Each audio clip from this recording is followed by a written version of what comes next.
You've probably done the math on book royalties, or somebody did it for you. And the number was so small that the whole idea of writing a book started to feel a bit silly. A couple of dollars a copy, a few hundred copies if you're lucky, and that's a year of your life. My name is Jacob Ratliff. I'm a professional book coach, and I've helped dozens of coaches, experts, and founders write books that build their credibility and help them attract new clients.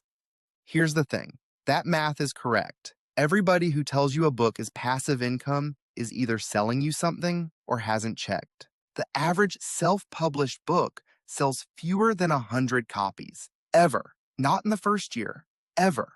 So the number's right, and almost everybody draws the wrong conclusion from it, which is that a book isn't worth writing. The book was never the product. The client is. 5 things follow from that, and they change what you write, not just how you sell it. Number 1, the royalty is not the return, and treating it like one is the whole mistake. Run it honestly. A paperback pays you a couple of dollars a copy. Sell 300 copies, which is well above average, and you've made something in the hundreds for a year of work. If that's the return you're solving for, don't write the book, genuinely. There are faster ways to make a few $100s. But look at what else happened in that year. 300 people read 4 hours of your thinking in an order you chose, having decided to do it themselves. Some of them work in your industry.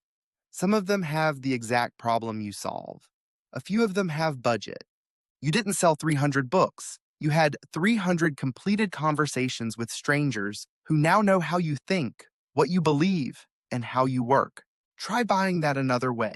300 qualified people, 4 hours each, no interruptions, in the order you chose. There's no advertising budget that produces that at any price. I'm not saying the royalty is nothing. It's real money, and it arrives every month without you. But price the book like it's the product, and you'll make decisions that cost you far more than the royalty was ever worth, which is number 2. Number 2, what you're actually selling is the conversation afterward. This is the arithmetic nobody in this space does out loud, so let me do it. Take whatever you charge for a serious engagement. Whatever that number is, hold it in your head.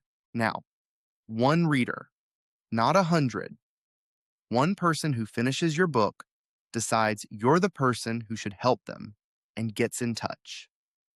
That single reader is worth more than every copy you will ever sell. Not a little more. Multiples. Which means the entire economics of the thing sit on a completely different variable than the one everybody optimizes. It isn't how many copies, it's whether the right kind of person finishes it and knows what to do next. After my book came out, I signed 4 new clients in the first month. I've had at least 10 speaking invitations off the back of it.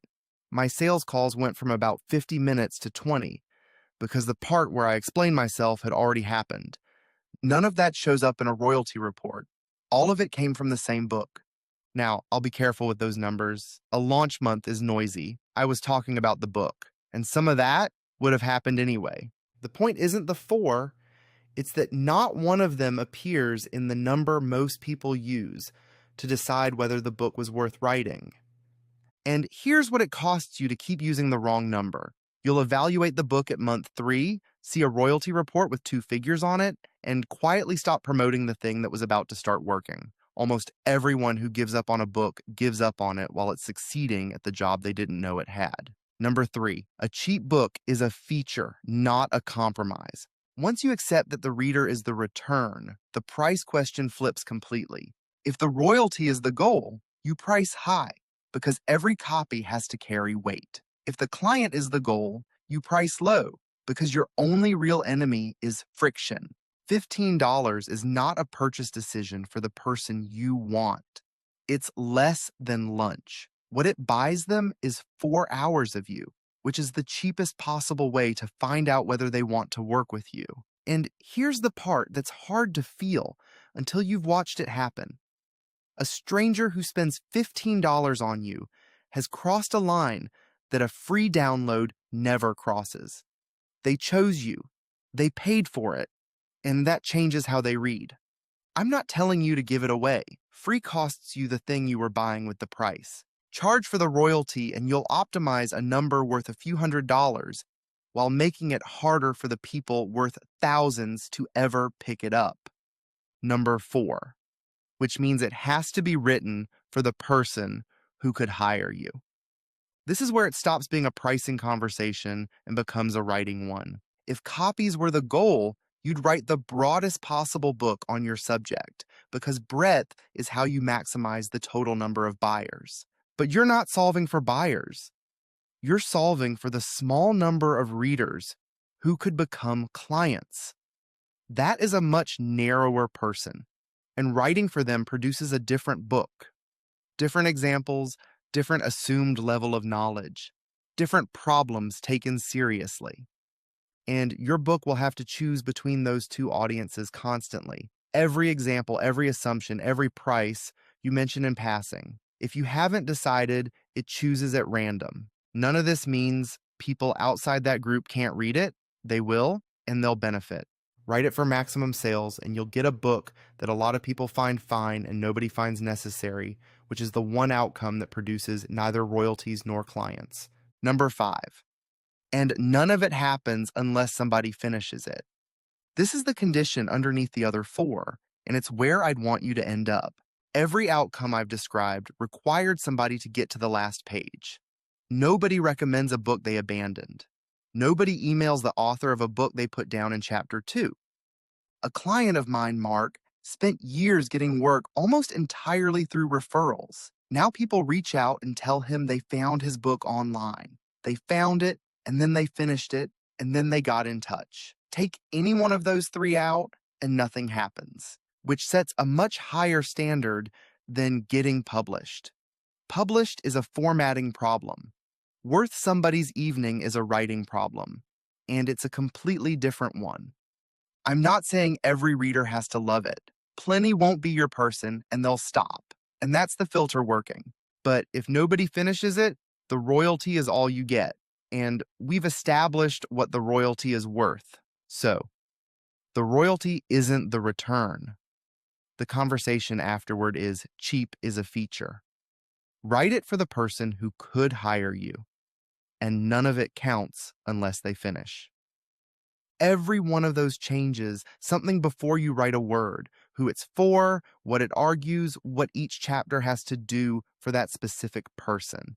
And that's where this whole thing is decided. A book written by somebody who settled those questions produces clients. A book written by somebody who didn't produces a royalty report. Same months, same effort, same word count, completely different outcome, and the fork happens on day 1, before you've typed anything. So I put those questions into something you can finish tonight. It's called the 1-Hour Book Blueprint, and it's linked right below this video. 5 phases, 60 minutes, 1 page at the end of it, your reader, the promise you're making that reader, the premise the book argues, and the chapter map that comes out of those 3. Every phase ends with something written down, and it isn't a note, it's a decision. It's $27. Now hold that against the arithmetic from earlier in this video. One reader who becomes a client is worth more than every copy you will ever sell. $27 is what it costs to make sure that reader is the person your book was actually built for, instead of finding out in month 9 that it was built for nobody in particular. That is not a close call. It's the cheapest decision in this entire process, and it's the one every other decision hangs off. So go to onehourbookblueprint.com or click the link below this video and give it the next hour. By tonight, you'll know exactly who your book is for, what it promises, and what's in every chapter of it. Plenty of people who want to write a book are still guessing at that a year in. Stop doing the royalty math. It was never the number that mattered.